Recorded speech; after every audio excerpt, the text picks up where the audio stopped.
Retrato moral da mãe de Santa Teresinha. Salve Maria a todos. Já referi como minha mãe era boa para com os empregados de casa, inclusive os operários que aí trabalhavam ocasionalmente, jardineiros, pedreiros, etc. Esforçava-se, em primeiro lugar, por fazer a todos o bem espiritual e abri-los um pouco mais à verdade religiosa e ao amor de Deus. Quando a empregada ficava doente, cuidava dela como se fosse sua própria filha. Chegou a passar 3 semanas, dia e noite, à cabeceira de Luísa, que tinha crises terríveis de reumatismo articular. Não queria a nenhum preço mandá-la para o hospital. A exemplo de meu pai, praticava igualmente a benevolência no julgamento. Não falava mal do próximo e era mesmo escrupulosa e delicada nesse ponto, acusando-se às vezes com muita humildade das pequenas saídas que sua vivacidade encontrava facilmente. À sua morte, verificou-se que ela só tinha amigos. Foram numerosos os que choraram como a uma benfeitora. Ela própria dá este testemunho numa carta à sua cunhada, algumas semanas apenas antes de sua morte. Trata-se de uma de suas rendeiras de Ancines, perto de Alenço. Desde que ela ouviu dizer que estou doente, sem saber ao certo o que é, veio expressamente para me ver, há 2 meses mais ou menos. Contei-lhe tudo, ela se desfez em lágrimas e mostrou-me tanta simpatia como se fosse irmã. Abandono a Deus e paciência na provação.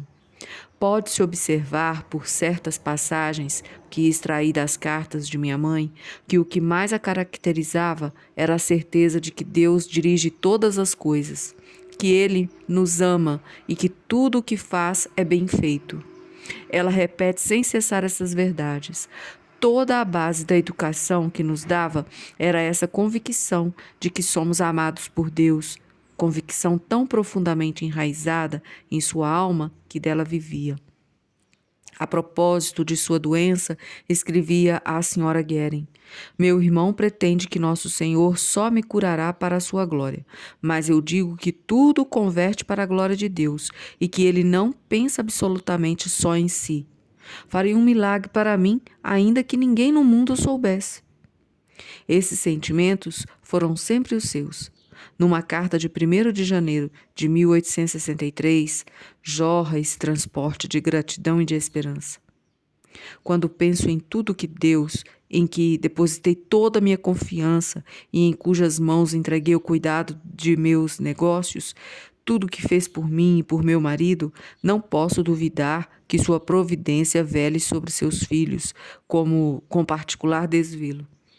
Foi essa confiança invencível, ousada mesmo, para com nosso Pai dos céus, que a sustentou em suas múltiplas provações. Conheceu muitas angústias, doenças de seus filhos, morte de 4 dentre eles. Aceitou tudo com admirável resignação. Não obstante, a sensibilidade por demais viva que lhe tornava muito penosas essas separações e inquietações. Ah, as inquietações após a morte de seus 2 pequenos José, escrevia ao aproximar-se o nascimento do outro filho.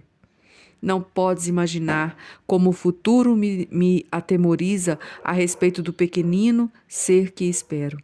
Parece-me que a sorte dos 2 últimos será a sua. Isso é para mim um pesadelo contínuo.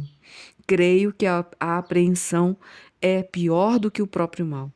Ao acontecer-me esses infortúnios, sinto-me bem resignada, mas o temor é para mim um suplício. Esta manhã, durante a missa, tinha ideias tão negras a esse propósito que estava transtornada. O melhor é entregar todas as coisas nas mãos de Deus e esperar os acontecimentos na calma e no abandono à sua vontade, e é o que vou esforçar-me por fazer. E após o nascimento da 5ª filha, esperava, no entanto, que fosse um menino, mas, se nosso Senhor não quer, conformo-me com sua vontade. Esse refrão de abandono total está constantemente em seus lábios e em sua pena, quaisquer que sejam as provações que a visitem. Quanto às disposições de minha mãe em fase da morte de seus filhos, penso não poder revelá-las melhor do que citando aqui as cartas de sua irmã visitantina, cujos acentos vibrantes de emoção exprimem também detalhes preciosos sobre os sentimentos de minha mãe quando pedia a Deus um filho e o trazia em seu seio. Por ocasião da morte de seu pequeno José, que voou ao céu com menos de 5 meses, irmã Maria Dositeia escreveu no dia 15 de fevereiro de 1867. Querida irmãzinha, recebi teu telegrama ontem à tarde às 5h30. Nosso anjinho já estava no céu. Querida irmã, como consolar-te? Tenho também necessidade de consolação, estou toda trêmula e continuo muito resignada à vontade de Deus.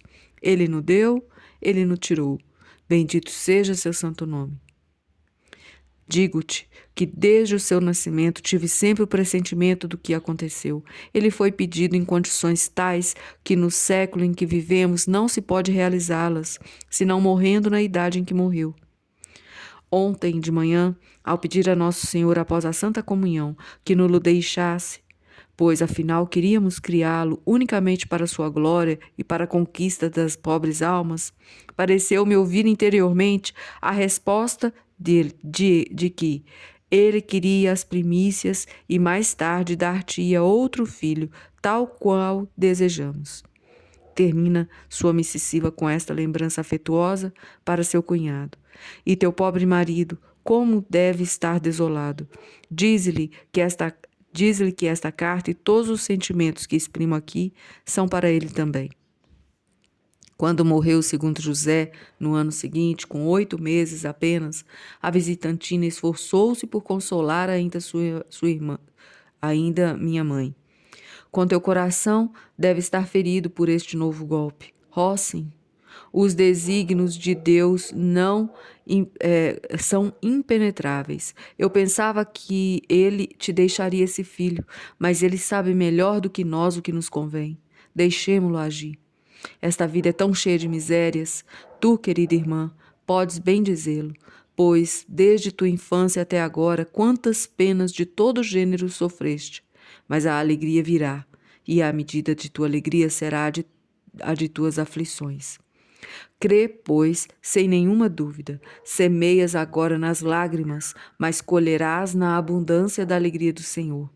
Quando no fim desta miserável vida vires teus belos anjinhos saírem ao teu encontro, narrando as misericórdias do Senhor para com eles, porque os retirou da lama e da corrupção deste mundo, antes que se tivessem manchado.